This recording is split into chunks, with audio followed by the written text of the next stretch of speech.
Oi, gente! Meu nome é Fernanda, sejam muito bem-vindos ao canal Meu Cérebro Mudou. Hoje a gente vai falar sobre um assunto que eu acho muito importante. A gente já falou um pouco no vídeo da Beatriz Baldívia, vai aparecer aqui, a Gi vai colocar. A gente falou sobre funções executivas, alteração de comportamento, alteração de planejamento após uma lesão cerebral, mas eu quis fazer um vídeo dando enfoque à alteração de comportamento que acontece muitas vezes após uma lesão cerebral. Uma lesão cerebral, seja ela um AVC, um aneurisma, um traumatismo craniano, tumor no cérebro, várias outras coisas que a gente fala aqui. Para isso eu trouxe a minha neuropsicóloga particular, a Daniela Landucci. A Dani foi a primeira pessoa que eu entrei em contato na neuropsicologia quando eu sofri um acidente. Eu fui pro CPN, o Centro Paulista de Neuropsicologia, já tem mais ou menos 12 anos, e a Dani estava lá e ela foi a que fez minha avaliação, né, Dani? Isso. A Dani fez minha avaliação neuropsicológica e depois lá a gente tinha acompanhamento individual, e eu fiquei um tempo com ela individual. Aí, claro, durante todos esses anos eu fiquei no CPN, mas eu não fiquei fazendo individual o tempo inteiro, né? Você para, vai, e agora atualmente já tem uns 2 anos que eu voltei, e aí eu voltei de novo com a Dani. Dani, obrigada. Eu que agradeço, fico muito feliz. É uma honra falar para você. Tá? Porque ela não gosta muito disso, então foi difícil puxar para vir aqui. E, Dani, vamos falar sobre comportamento. É comum as pessoas que têm lesão no cérebro terem alteração de comportamento? Sim. Na verdade, é pouco provável que não exista nenhum tipo de alteração de comportamento depois de uma lesão, né? Então, se a gente tiver que pensar, o que é alteração de comportamento? Existem vários indícios, vários tipos de alteração. Então, tem pacientes que ficam mais impulsivos, alguns pacientes ficam mais apáticos, alguns pacientes ficam mais infantilizados. A gente pode ter uma gama aí de dificuldades, né, no comportamento. Tá. Então, uns mais nervosos que antes, né? Uns mais bravos que antes. Uns até mais calmos também, às vezes, né? É o que vai mais pro lado da apatia, né? Mas eu acho que se a gente pudesse escolher algumas coisas para falar hoje, eu acho que é bacana, e a gente tem muita queixa da questão da impulsividade, né, de ficar mais bravo e mais nervoso. Acho que um pouco também essa questão de ficar mais pueril, né, de ficar mais infantilizado, que muitos pacientes ficam assim no começo e depois melhoram bastante, mas as famílias sempre perguntam muito assim, mas o que aconteceu? Agora ele está muito infantil, é normal ficar desse jeito, né? Acho que isso também é normal, é assim que acontece, às vezes fica assim por um período e melhora. E outros pacientes permanecem com algumas dessas dificuldades. Outra coisa também que é importante a gente ressaltar, que é assim, às vezes o paciente fica um pouquinho mais apático no começo, então ele fica mais bonzinho, fica mais aceitando mais as coisas, e depois de um tempo ele fica um pouco mais irritadiço, ele fica mais impulsivo, com mais dificuldade de lidar com as pessoas. E isso não é só porque, agora ele sofreu tadinho, passou por essa situação que é tão difícil, e agora ele não consegue se acostumar com essa situação, ou ele ficou revoltado agora por conta dessa situação.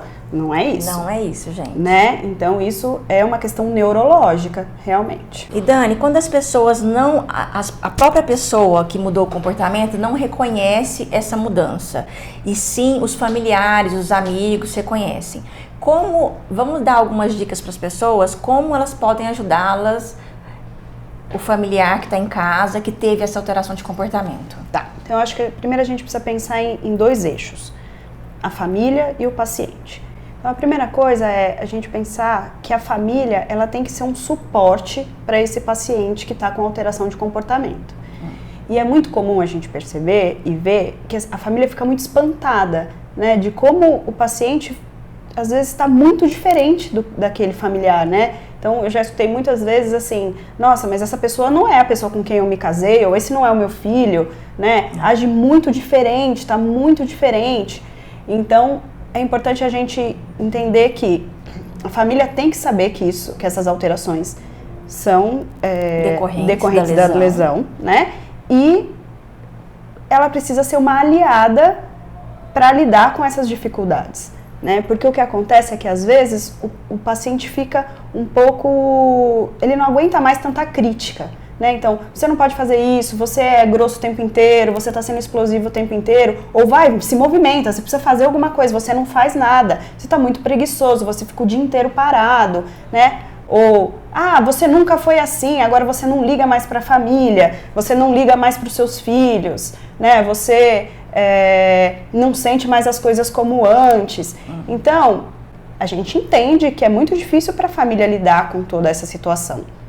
Mas, quanto mais a família souber que isso é uma dificuldade pós-lesão, ela pode se tornar uma aliada nesse sentido. Isso. Né? Então, ela precisa sair desse lugar só de crítica e ir para um lugar de apoio. Apoio em que sentido?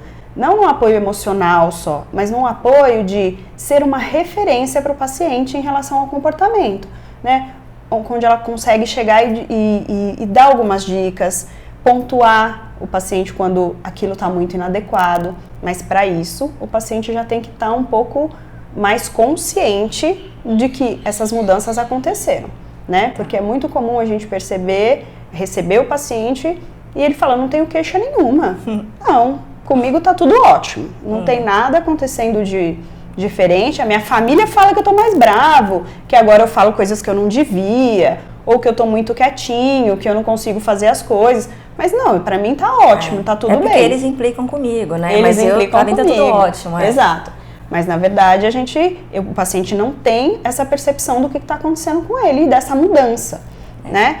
Então, é uma conscientização de que aconteceu algo diferente, né? Teve uma ruptura e agora ele está se comportando diferente.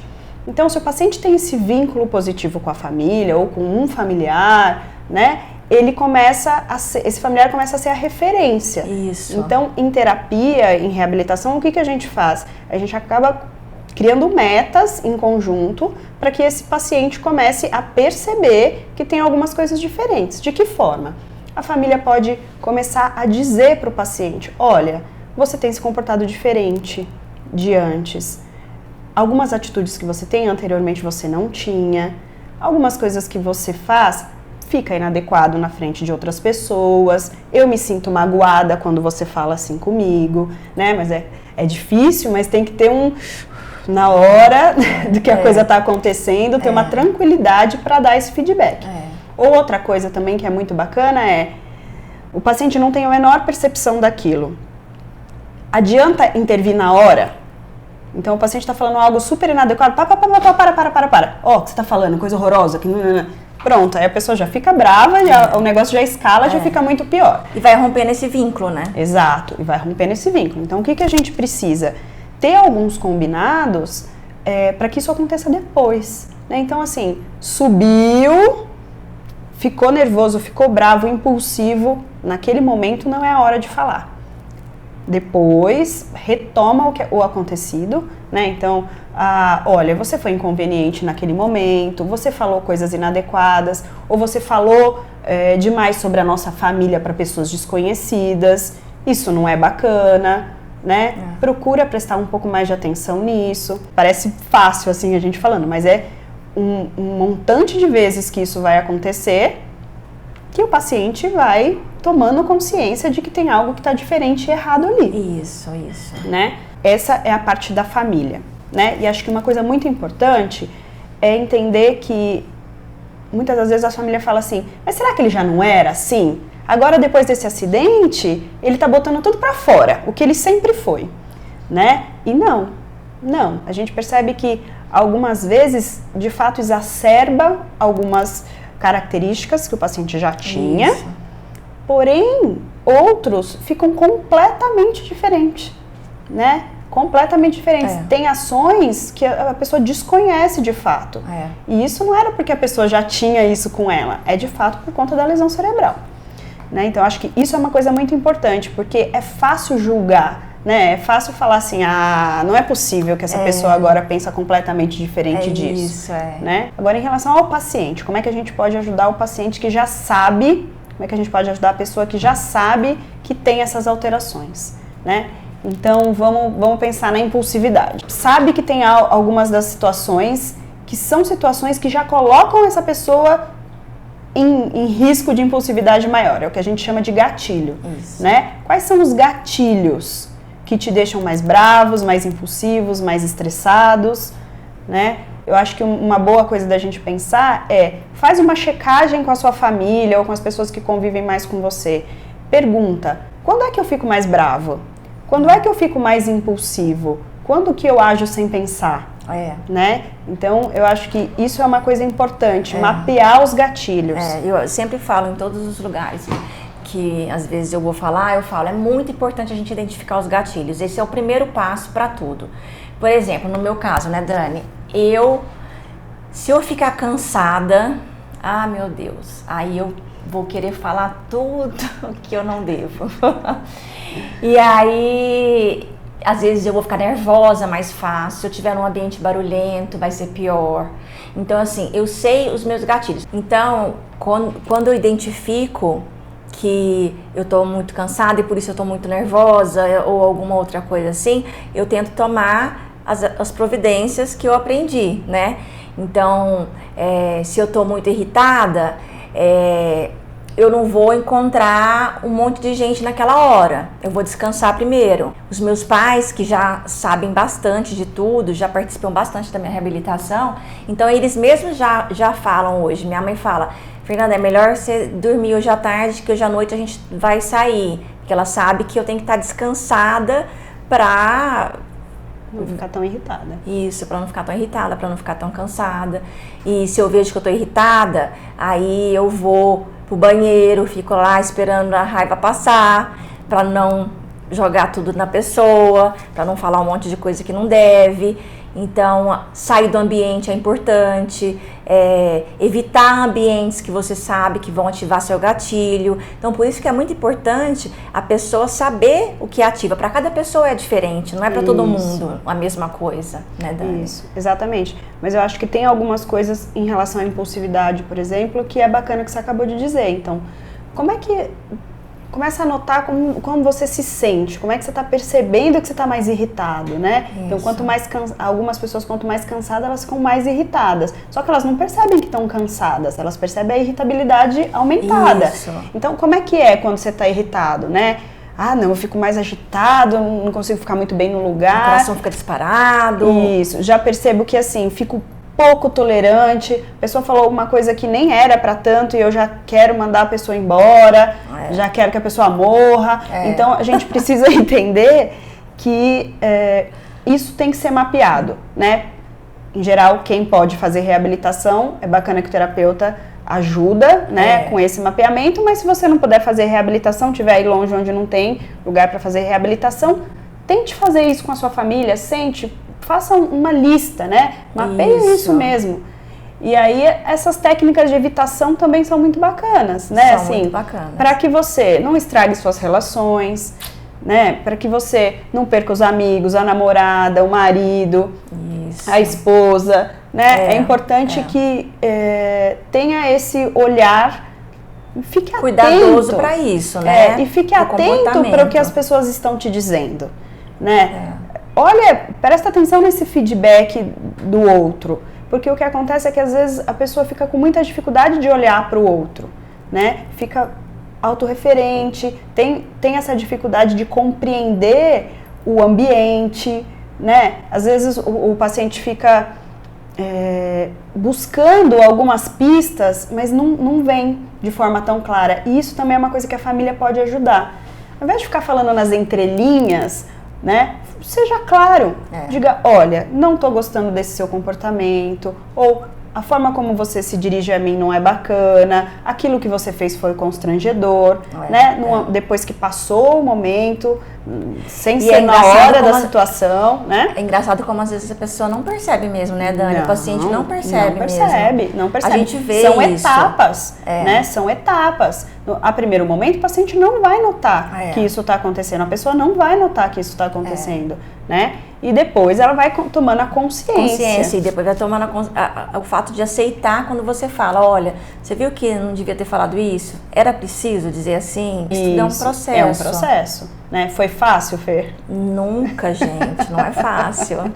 Não é fácil. E quando a gente fala de reabilitação aqui, a gente está falando de reabilitação neuropsicológica, tá, gente? Isso. É muito importante a gente perceber que o paciente, a pessoa sozinha e a família sozinha não vão conseguir nada, né? Precisa ser as duas coisas. Quando pode ter a reabilitação neuropsicológica bacana, mas se não, a família tem que se unir e entender que tudo isso é decorrente da lesão. Né? Eu percebo que eu tenho uma vantagem, né, Dani, sobre várias pessoas. O fato da minha família sempre estar junto, participar, ser compreensiva. Então eu percebo que pra mim isso foi mais fácil. Eu casei de novo, meu marido é uma pessoa que já teve presente, né, em terapia, sessões para entender como que eu funciono, para ajudar, porque aí ele também, como mora comigo, é uma pessoa importante para estar ajudando ali, né? Então, eu sei que eu sou muito privilegiada por essas coisas. Além de ter tido uma reabilitação muito cedo, né, bem no começo, eu tive muito apoio de família, assim. Então, para mim, eu sei que foi mais fácil, né, Dani? Isso, mas eu acho que é justamente isso, né, Fer? A gente chamar a família para esse processo mesmo, né? De entender que mudou. Muitas coisas mudaram, né? Aquele familiar ali já não funciona mais da mesma forma. E adianta a gente querer que ele volte a ser quem ele era? É muito difícil, né? Então a gente precisa olhar com carinho para tudo isso que está acontecendo nesse momento e saber que vai melhorar, né? Que as coisas vão passar, que tem fases que são mais complicadas, principalmente quando a gente vai para o social, né? Então, assim, muitas das vezes o que acontece é que a família acolhe bem essas dificuldades e entende, mas quando vai para fora fica muito complicado. E aí vem o papel da gente começar a conscientizar todo mundo de que depois de uma lesão pode acontecer várias mudanças. E uma delas é essa alteração de comportamento. Né? E, gente, a gente vê no grupo, né, como melhora. Lembrando que uma coisa que ajuda muito todo o controle de comportamento é a medicação. Né? Então, ter aí um acompanhamento com o médico para essa medicação é muito importante. É muito importante, gente. Eu sei que muita gente, eu lido com muita gente que tem preconceito com medicação, mas às vezes não dá para ficar sem mesmo. E às vezes a medicação é essencial para dar essa acalmada, né, para tirar um pouco a ansiedade, para tirar essa impulsividade, tirar esses comportamentos inadequados. Por isso é muito importante o acompanhamento com o médico também, né, neurologista ou psiquiatra. Outra coisa importante que algumas pessoas apresentam é uma dificuldade de demonstrar as emoções, né? Então, muitas vezes, quem está convivendo com essa pessoa fala, nossa, mas agora parece que é assim, não sente mais as coisas, fica indiferente a situações que deveriam demonstrar mais felicidade ou mais amor, né? É uma dificuldade de entrar em contato com os afetos mesmo, né? A Gi, ela tem um pouco desse lado aí, que eu morro de rir dela, porque ela sempre fala pra mim, eu falo, Gi, não sei o que, o canal tá crescendo, a gente chegou a tal... Ela, Fernanda, eu tô muito feliz. Eu sei que não parece, eu não tô demonstrando, mas aqui dentro, ó, aqui, tá, eu tô bombando de felicidade. Então ela sempre fala, porque na verdade, ela acha que ela, né, Gi, você percebe que... Por exemplo, ela foi pro lado de paraquedas, e aí ela falou, não, vou sentir aquela emoção que todo mundo fala, eu vou sentir. Não, acho que eu vou sentir na hora que o avião subir. Aí o avião subiu, ela ficou, não, eu tô feliz. Mas enquanto todo mundo tava lá, né, Gina, maior, uhul, a Gi tava, não, eu tô feliz, mas ok, tô feliz. Ela não conseguia expressar da mesma forma que as outras pessoas, né? Então ela fala, não parece, mas aqui dentro tem alguma coisa. No dia que eu fui pular, eu tava esperando ter aquela mesma sensação que eu lembro de ter antes do acidente, quando eu tava ansiosa por fazer uma coisa assim muito, muito empolgante. Eu não sinto mais toda essa empolgação que eu sentia antes. Assim, eu mesmo às vezes até não consigo perceber, mas por dentro eu sinto que eu tô feliz. Você não consegue demonstrar, né, Gi? Isso te dá uma angústia, sei lá, né? É meio como se eu estivesse presa dentro de mim, sabe? Eu sinto tudo aquilo, mas não consigo pôr tanto pra fora. E a tristeza também. Porque é isso, né? A balança tá desregulada. Então, pra quem tá fora, às vezes fica muito chateado, sente essa situação, né? Porque fala, como assim? Né? Não consegue expressar da forma como expressava anteriormente essas emoções. Então, às vezes, isso também dificulta um pouco os relacionamentos, por exemplo. Né? A apatia, a gente comentou, a Bia comentou muito no vídeo dela, a apatia também, quando a pessoa fica muito desligada, aérea, parece que não tem vontade de fazer as coisas, né? Sem iniciativa, que aí a gente entra lá no planejamento, na função executiva, tudo aquilo que a gente falou também no outro vídeo. Eu acho que o importante é entender que isso principalmente no começo acontece, né? Isso. E que é da lesão, sabe? Não é falta de vontade, não é preguiça, não é falta de vontade. E acho que a família também, compreendendo que isso é da lesão, pode ajudar de algumas formas, né? Eu acho que dando sempre o primeiro passo para a pessoa do que pode fazer, né? Porque muitas das vezes o que acontece é que o paciente fala assim, bom, se eu pedir para ele fazer, ele faz. Né? E é assim que a gente vai avaliando, né, a iniciativa. Então assim, não, mas fica o dia inteiro no sofá, não quer fazer absolutamente nada. Tá, mas e se você pedir para ele fazer? Não, mas aí faz. Faz tudo. Isso, então o que a gente está percebendo que é o botão do start que está difícil. Isso. Então, como é que pode ajudar? Dessa forma, dando o primeiro passo, ajudando com a organização do dia a dia, né? De todo o planejamento, daquilo do funcionamento executivo que a Beatriz falou. Então, isso é uma forma bacana da gente conseguir ajudar e ter essa compreensão também, né? De que não é preguiça, que não é falta de vontade, mas que ele tem essa dificuldade de iniciar. Gente, a gente já falou muita coisa aqui legal, eu acho que esse vídeo vai servir para muita gente. Assistam de novo, compartilhem, curta o vídeo, porque isso é importante pra gente. Quem não se inscreveu no canal, se inscreva. Não esquece de apertar o sininho, porque assim você não vai perder nenhum vídeo aqui do canal. O YouTube vai avisar quando sair vídeo novo. E espero que vocês tenham gostado muito, porque eu amei o vídeo. E até o próximo encontro. Mas eu quero falar uma coisa.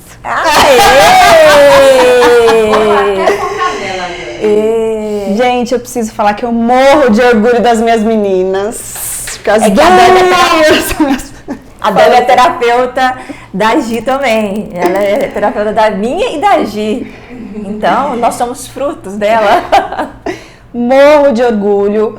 Elas fazem um trabalho brilhante. Eu acompanho o passo a passo disso nos bastidores. Eu sei o quanto é difícil, o quanto elas se esforçam para fazer tudo isso, né? Quanto elas precisam de um planejamento, quanto elas precisam de ajuda, quanto uma puxa a outra em tudo isso. E isso tudo também faz parte da reabilitação delas duas, né? Então, é um novo sentido aí para a vida delas, que é ajudar vocês. A gente faz por amor mesmo, gente, porque eu e a Gi, nós duas temos a fadiga, né, Dani? E dá muito trabalho. E assim, não é todo mundo que tem a fadiga, mas nós duas temos. Então, assim, é algo que a gente tem que tomar cuidado para não exagerar demais, porque a gente vai ficar se sentindo triste ou nervosa, algumas coisas que a gente não deve fazer, até por orientação da Dani, né, orientação na reabilitação e tudo que a gente aprendeu. É um trabalho bem minucioso, bem terapêutico, vamos dizer assim, né? Feito com muito cuidado, com muito carinho, com o intuito de ajudar. O intuito mesmo de ajudar vocês, que a gente sabe que o conhecimento nessa área não é tão fácil, né, Dani? Exatamente. Então, vamos fazer esse canal crescer. Isso aí, gente. Muito obrigada, Dani. Obrigada.